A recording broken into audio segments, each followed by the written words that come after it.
Olá, olá, seja muito bem-vindo ou bem-vinda a mais um vídeo do Café com Rive, e o assunto desse aqui é como expor inputs ou como criar nested inputs, que basicamente são os inputs de um nested artboard. A gente vai aprender a como expor esses inputs para o artboard Pi para a gente conseguir controlar lá de fora o que está acontecendo dentro de um artboard específico. E para isso, para começar, a gente vai usar o mesmo exemplo que a gente viu ali, o exemplo básico, e depois a gente vai aplicar isso aos nossos botões para deixar cada um deles com uma cor, como a gente fez no vídeo anterior, né? Então, vamos fazer isso. Aqui eu tenho, de novo, um artboard filho. E agora, em vez de só aquela interação de verdadeiro e falso aqui, a gente tem também dois outros inputs. Então, eu tenho o input de trigger. Quando eu clico, ele vai aparecer aquela bolinha ali. Ele vai disparar, né, a bolinha. A gente tem o booleano, de novo, né, que faz o true e o false. E a gente tem um número que vai de 1, mas ele pode ser 2, ele pode ser 3 e ele pode voltar lá para o 1 de novo. E como fazer isso aqui você já aprendeu, mas eu vou te mostrar, né, a state machine. Então aqui a gente tem uma camada para o booleano, que é falso ou verdadeiro. Aqui a gente tem uma camada usando o nstate para o número, que altera a posição ali dos números para animar. E a gente tem também o gatilho, que simplesmente dispara o círculo e volta para o seu estado normal, esperando alguma coisa acontecer. Então agora a gente tem o nosso artboard parente e o que eu vou fazer é apertar N para pegar a ferramenta de Nested Artboard, vou clicar nele, selecionar o meu artboard filho e agora a gente importou ele aqui dentro. E se a gente der play, a gente vai ver que, né, essa interação aqui está funcionando, true e false e tal, como a gente viu no vídeo anterior, mas o que a gente quer fazer é controlar os inputs que estão lá dentro aqui de fora. E se a gente abrir a janelinha de inputs, você vai ver que não tem nenhum input aqui nessa state machine. Mas, se a gente voltar no nosso artboard filho, selecionar algum desses inputs, como por exemplo o trigger, a gente pode expor ele para o artboard Pi. E é uma caixinha que está meio escondida, tá? Pode ser que quando você está assistindo esse vídeo ela esteja num lugar diferente, mas com certeza ela existe, então dá uma procurada. Porque aqui para mim, eu nem sei se você já viu, mas aqui no inspetor, aqui desse lado, quando a gente tem um input selecionado, vai aparecer esse texto aqui, Expose to Parent Artboard, ou seja, expor para o artboard parente. E aí é uma checkbox que a gente pode checar, e agora esse trigger aqui vai aparecer lá no nosso outro artboard. Então vamos vir aqui para o nosso outro artboard, vou clicar aqui, e você vai ver que apareceu um ícone aqui dizendo filho, que é o nome do artboard que a gente nestou aqui dentro desse, e se eu expandir, a gente vai ver que o trigger está lá. Então se eu der play, eu posso dar trigger por aqui e ele vai tocar a animação que está lá dentro do outro artboard. Então vamos voltar para o artboard filho e vamos expor também os outros. Então eu vou pegar aqui o booleano, expor, vou pegar o número e vou expor. Vou confirmar, vou voltar para o meu artboard parente aqui. Você vai ver que todos os meus inputs agora estão listados aqui. Se eu der play, a gente tem controle total. Então eu posso dar um trigger, eu posso clicar para alterar o valor do booleano ou alterar ele direto por aqui, porque eu configurei um listener para o clique. E a gente pode mudar o valor do número por aqui também e ele vai mudar por lá. E agora a gente aprendeu que a gente pode criar cópias desse artboard, então vamos trazer esse aqui para cima, vou duplicar, trazer ele para baixo, vou duplicar, trazer ele para baixo de novo, e agora a gente tem 3 diferentes. Só que, como a gente duplicou, você vê que agora a gente tem 3 instâncias dele aqui no inputs também, porque cada um tem o seu próprio set de inputs, porque eles podem valer coisas diferentes em momentos diferentes.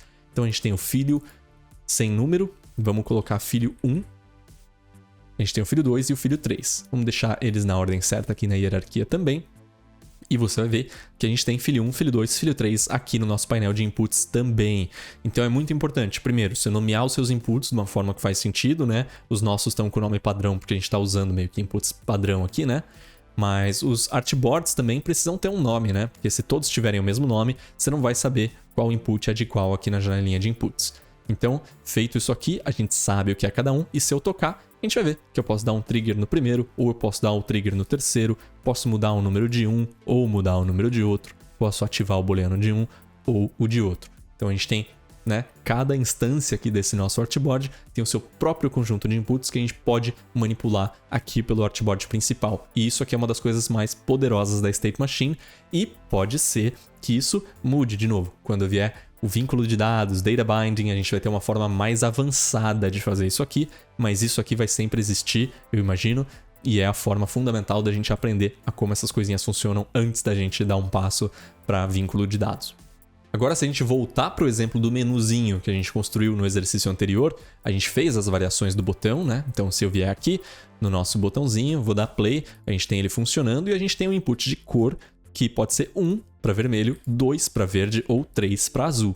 Agora basta a gente expor esse input. Então vamos selecionar o input, vamos vir na caixinha aqui do lado e agora a gente vai ver, se a gente voltar para o nosso artboard principal, que os inputs aparecem aqui na janelinha de inputs. Mas olha como os nomes estão confusos, né? Botão, botão 2, botão 3. Logicamente, a gente pode mudar isso aqui, primeiro na hierarquia, né? Ops, botei um dentro do outro aqui sem querer. A gente pode alterar para o primeiro ser o vermelho, para o segundo ser o verde e o terceiro ser o azul. Mas isso não basta, né? Se a gente der play, todos ainda estão vermelhos, porque na verdade a gente precisa alterar o valor desse número para cada um deles. Então vamos dar play e a gente pode dizer que o verde é 2 e o azul é 3. E agora a gente tem um botão de cada cor e todos eles estão funcionando exatamente como deveria. O problema é que se eu der pause aqui, todos eles voltam para o vermelho. Isso porque eu alterei o valor dos números enquanto a State Machine estava rodando. Então não esquece, para a gente setar o valor inicial dos inputs, a State Machine tem que estar pausada. E aí eu venho aqui, altero para 1, 2 e 3. Posso minimizar agora de volta, porque a gente não precisa mais ver isso. E agora se eu der play, você vai ver que a State Machine já vai iniciar com cada botão com a sua respectiva cor. E vale lembrar também que todos esses botões são baseados na mesma instância. Então qualquer alteração que a gente fizer nessa State Machine, no que acontece quando clica, quando dá o hover ou quando muda de cor ou alguma coisa do tipo, vão ser aplicadas também para todas aquelas instâncias e a gente consegue reaproveitar interações de uma forma bem eficiente. Para te mostrar isso, eu vou voltar para o modo design aqui e vou só alterar o arredondamento, porque a gente está usando o arredondamento de 6, esse aqui também é um arredondamento de 6. Vamos alterar isso aqui, vamos deixar mais redondo, ó, completamente redondo, 50, por exemplo, que ele vai arredondar completamente. E aí se eu der play no nosso artboard principal, a gente vai ver que a gente fez um ajuste e isso foi aplicado para todos os botões. E lembrando, esses botões não precisam ser botões necessariamente. Pode ser um personagem, pode ser um elemento maior, pode ser um elemento de interface, pode ser literalmente qualquer coisa que sua cabeça conseguir pensar. Então, esse aqui é o básico do básico de como expor inputs para o artboard parente. E marca esse vídeo aqui como gostei para marcar ele como visto e eu te vejo no próximo. Valeu!